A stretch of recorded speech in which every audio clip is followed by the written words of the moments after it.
El doctor Carlos Elizondo en esta mesa de trabajo. Carlos, bienvenido como siempre a tu espacio.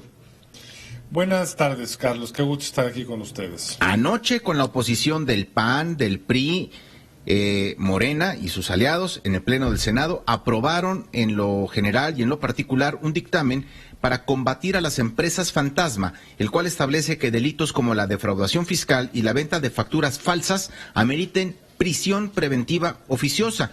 El dictamen, que fue aprobado con número de votos, pues tipifica como, ordenaría una serie de modificaciones al Código Penal para que fuera tipificado como delincuencia organizada la evasión fiscal a partir de ciertos criterios.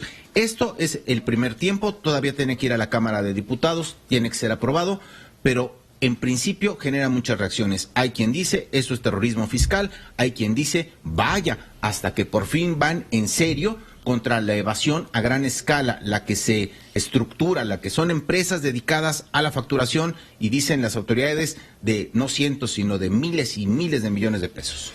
Carlos, mira, no puedo estar más de acuerdo que hay que actuar contra las factureras. Es muy irritante, da mucho coraje saber que hay quienes compran facturas falsas y pagan menos impuestos que quienes cumplen debidamente con sus obligaciones. La pregunta es cuál es el mecanismo para hacerlo. El gobierno siempre nos dijo que el problema de la administración del sistema fiscal era la corrupción. Si ya llegó un gobierno honesto, ¿para qué necesita estas leyes punitivas que tienen muchas implicaciones negativas sobre las que voy a hablar en un momento? Es decir, por supuesto hay que meter a la cárcel a quienes sean crimen organizado, que se dedican a hacer grandes industrias de la venta de facturas. Pero hombre, para eso tiene la Procuraduría muchos instrumentos para poderlos atrapar hoy. ¿Cuál es la diferencia con lo que están haciendo ahora, Carlos? Que genera una enorme incertidumbre a quien de buena fe compra, vamos a un ejemplo, una empresa grande que compra un servicio de limpieza. Ese mismo organismo que vende el servicio de limpieza resulta que también vende facturas de presuntos servicios de limpieza. Uh-huh. Y después cae el SAT y te dice, oye, tú eres de los que compraste la factura. No, yo sí tuve el servicio de limpieza. Bueno, mientras averiguamos te vas a la cárcel. O sea, no puede ser. No puede ser que el presidente perdone al crimen organizado que mata gente y promueva una ley como esta que va a espantar con toda razón a los contribuyentes.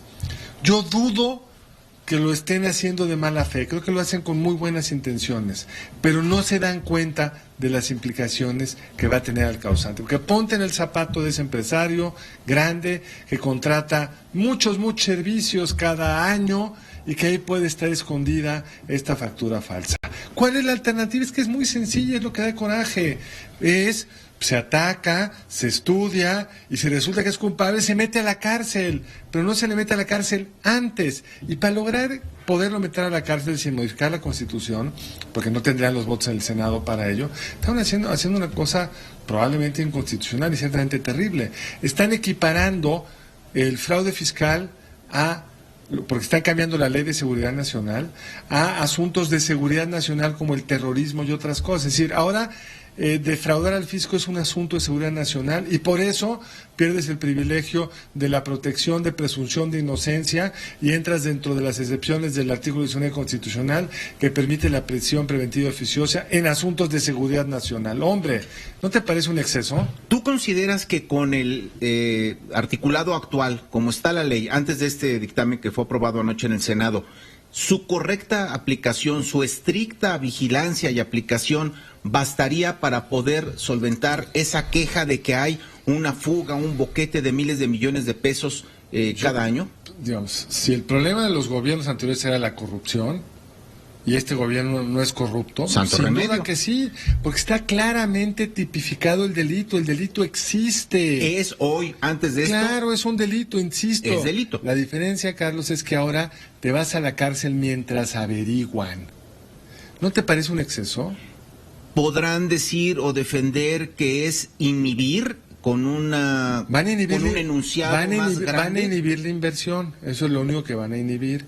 O sea, tú y yo no estamos dentro de este riesgo porque para que aplique el umbral para que aplique esta ley es un fraude de 28 millones de dólares, de pesos. Entonces, bueno, desgraciadamente no estamos en esa... 8 millones, hay que facturar algo así como 30 para que pudieras estar eludiendo ese 8 millones. Desgraciadamente no estamos ahí, no es problema para ti y para mí, ni será para muchos la gran mayoría de nuestros radioescuchas, pero lo es para los grandes empresarios que tienen que tomar decisiones y que, a mi juicio, junto con otras como la ley de extinción de dominio, es una piedra más en el zapato, una preocupación más, un argumento más para posponer la inversión. Que me decía hoy una fiscalista que me encontré casualidad, una amiga ahí saliendo de un desayuno.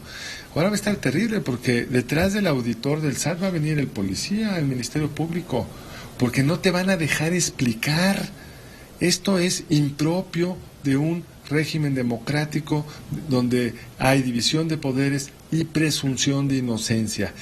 Y si bien yo creo que el presidente lo hace con la mejor de las intenciones y creo que no está, digamos, cargado para atacar a un empresario con el que tenga problemas políticos, no sabemos si más tarde alguien va a usar este instrumento, porque insisto, puede ser que tú contrataste el servicio de limpieza a una empresa que en su momento era pulcra, pero que también vendía facturas. Mientras lo explicas te vas a la cárcel. Del otro lado, del lado de los empresarios que son a veces muy mal vistos y perjuzgados desde el gobierno, se le suma un elemento más de incertidumbre, eleva el costo, el riesgo, que son muchos, porque no solamente es el tema de si yo emprendo un negocio, bueno, no yo, si alguien, un gran inversionista, decide emprender negocio, generar empleos, etcétera, dirá, caray, un contrato firmado me lo pueden apelar.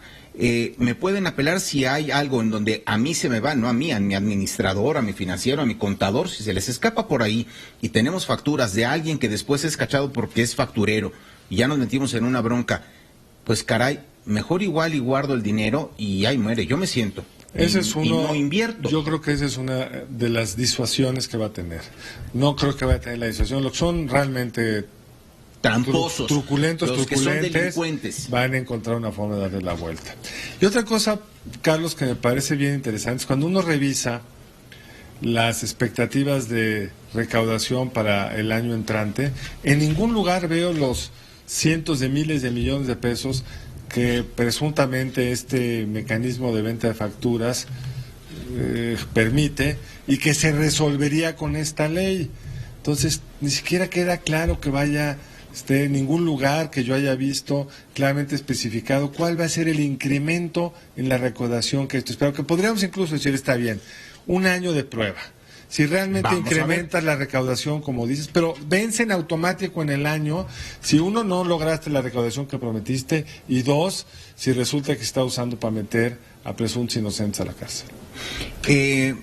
Opciones, ya la mencionabas tú, aplicar a partir de esta probidad que caracteriza a la nueva clase gobernante, lo que podría haber sido, digamos, suficiente también en principio. Hay muchas soluciones, Carlos. A ver, se arma una empresa fantasma ante un notario.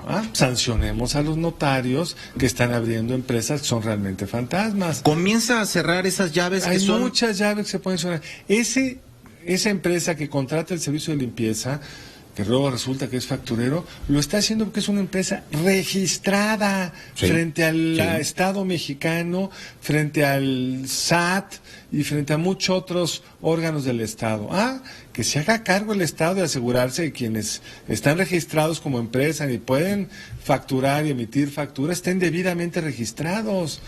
O sea, para toda la incertidumbre que tiene que enfrentar un empresario, ahora va a tener que estar haciendo negocios solo con las empresas que conocen, que tiene otro impacto que creo que no se ha pensado ni estudiado. A lo que va a llevar es a que las empresas nuevas tengan una enorme dificultad de hacer negocio, Carlos. ¿Por qué? Porque las empresas nuevas, en las empresas grandes y establecidas, va a decir, yo este cuate no lo conozco, no vaya a ser un facturero, voy a seguir haciendo negocios solo con quienes conozco. Bueno, pues vaya asunto, me hiciste pensar, Carlos, en el otro tema que hablábamos también, que hablaba Pepe con Enrique Quintana. A partir del paquete económico 2020, entre los muchos asuntos que hay para analizar, estaba del incremento en la tasa impositiva al ahorro. Y decía, bueno, no es un aumento menor, es decir, porque se maneja en un nominal pequeño que es, bueno, ha subido de 0.49 a 1.04 y ahora quieren que sea 1.45, lo cual en primera instancia es un gran incremento, es un incremento porcentual muy importante. Dos, decían, quizá podría haber una intención de lo mismo, como de mandar una señal de, en vez de que estés ahorrando, mejor invierte, es decir, te va a costar un poco más, aunque puede haber una retención, aunque puede haber una devolución. Podría ser un incentivo, pero se ve muy frágil frente a este otro tipo de señales. La verdad, no creo que sea un incentivo, Carlos. Me parece que si es un incentivo, no entienden cómo funciona el mercado. A alguien que va a ser una empresa importante, una inversión importante, ese 0.5 no le representa una diferencia entre ahorrar o no. Y sobre todo, Carlos, porque hay que tener claro que para el gran ahorrador no es un impuesto. ¿Por qué? Porque simplemente lo acredita y luego se lo recupera. Sí. Es un financiamiento a tasa cero que le das al gobierno.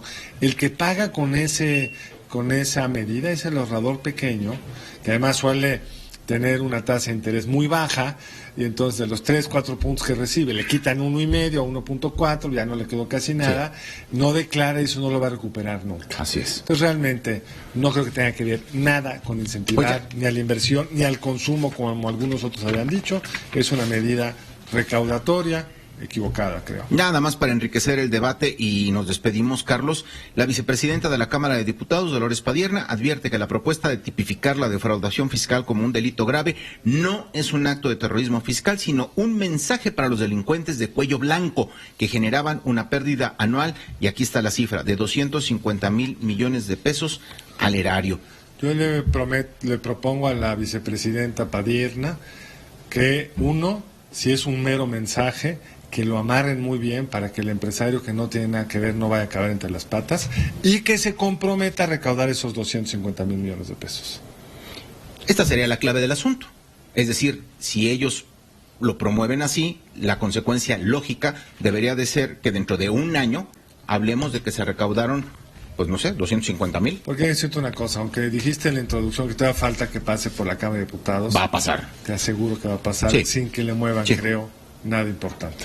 Doctor, muchas gracias, Carlos. Gracias a ti, tocayo.